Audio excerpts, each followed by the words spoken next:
year ago, the entire world awaited the fateful outcome as the armies of Nazi Germany lashed out in the counteroffensive in the Ardennes. This was the Battle of the Bulge, the battle that came so dangerously close to crushing Allied hopes for early victory. This was the 11th hour von Rundstedt counterattack, on which Germany gambled everything. Smashed Allied equipment littered the road. The year 1944 was dying. The year 1945 was beginning in an atmosphere of doubt and cruel anxiety and cold and hunger and death. Then, coming back from the punch in the West, the Yanks and British moved forward to the fighting. They had landed in Normandy. They had slashed their way to Germany's borders. They had absorbed the roughest punishment the Germans could hand out. In Central Europe, the Czechoslovaks and the long enslaved people of the Balkans moved against the common enemy. Now, with air power in the lead, they were started on the last long drive to victory. American forces on the west and south of the Bulge carved up elite units of the Wehrmacht. Montgomery's British on the north were immovable. Together, these two mighty allies crushed the final German bid for victory and moved steadily to a meeting with their gallant Russian ally in the east. Berlin, citadel of Nazism, fell.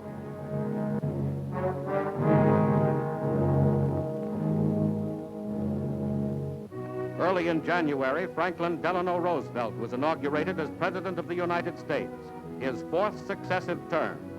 The simple ceremony took place on the White House porch.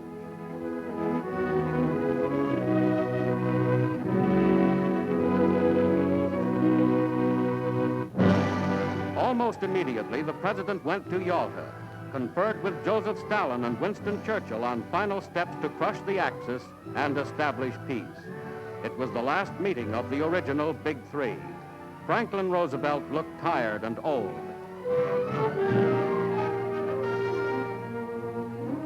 In April, a great man was dead. The loss of Franklin Delano Roosevelt was deeply felt by people all around the world.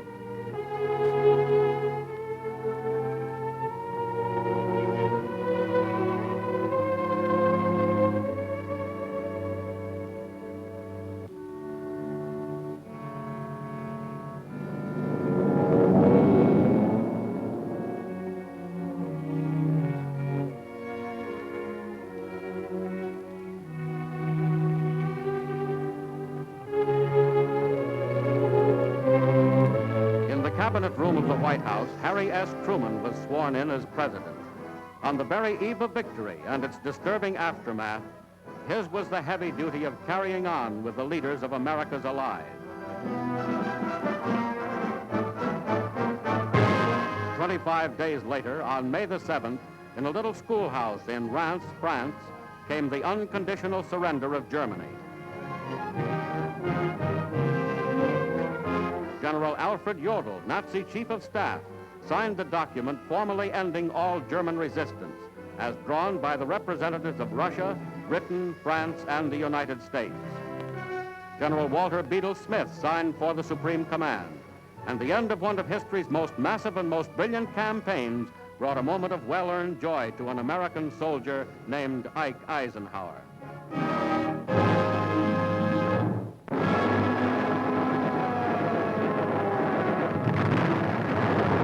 In the Pacific, in mortal combat against a fanatic foe, the Army, the Marines, and the Navy were driving to a finish fight alongside their gallant Chinese and Philippine allies. The Philippines had been won back, so had a score of other vital islands, large and small, including one called Iwo Jima. But the Kamikaze Corps, the Japanese pilots who rode the divine wind to certain suicide and possible devastation of our ships, were taking a heavy toll.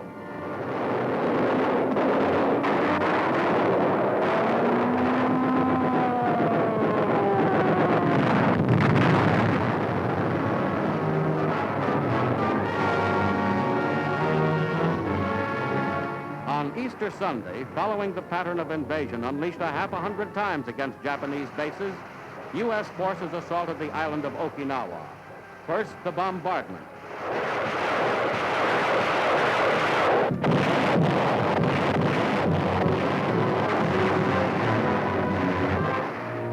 Then, from the fleet standing offshore, the landing craft went in. The The mighty pageant of assault rolled ahead again, this time less than 400 miles from Japan itself. This was the island that the Japanese simply could not afford to lose. For 4 months, they fought a desperate battle that cost them 90,000 lives. The island was safe in U.S. hands in July.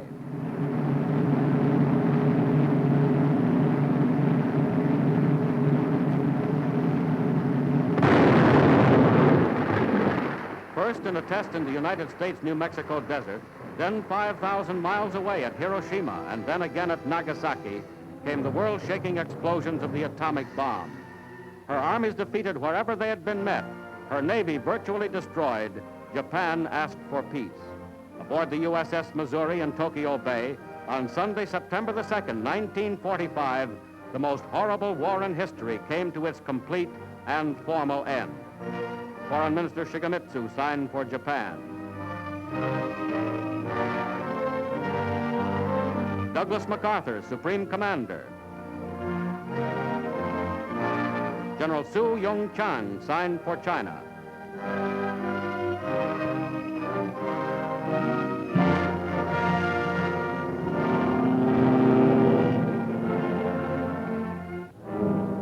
But the world could not forget or excuse the savage crimes of those who had opened that war, who had deliberately and willfully brought death and suffering to millions.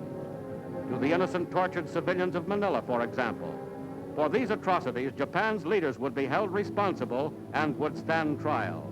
Yamashita, Japanese commander in the Philippines, has already been sentenced to death. Hideki Tojo, Japanese war premier, faced trial as the year ended. His suicide attempt would not prevent the carrying out of justice. Behind bars were others. Admiral Shimoda, Shigemori Koruda, General Nasaharu Koma, and Kingoro Hashimoto, Black Dragon terrorist. Across the earth, the pictorial record which the world had seen of German death camps would not be readily forgotten either. Nazi officials like Joseph Kramer, the Beast of Belsen, have already paid with their lives for the crimes they committed against innocent men, women, and children.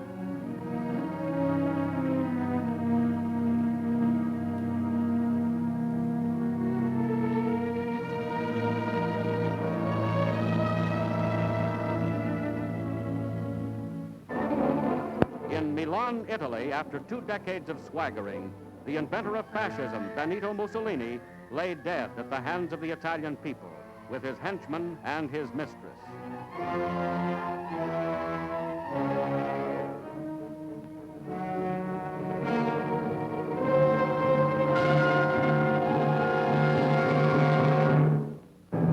Adolf Hitler, who had survived a bomb planted by one of his own officers in 1944, was presumably alive until the last days of Berlin.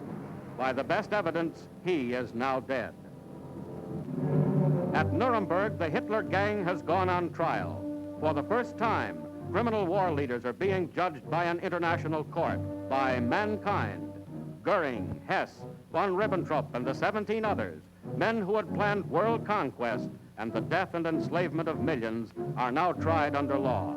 And the law in all nations has rules for dealing with criminals. Men of all the world took hope. Peace and decency were assured as the representatives of the United Nations signed the San Francisco Charter.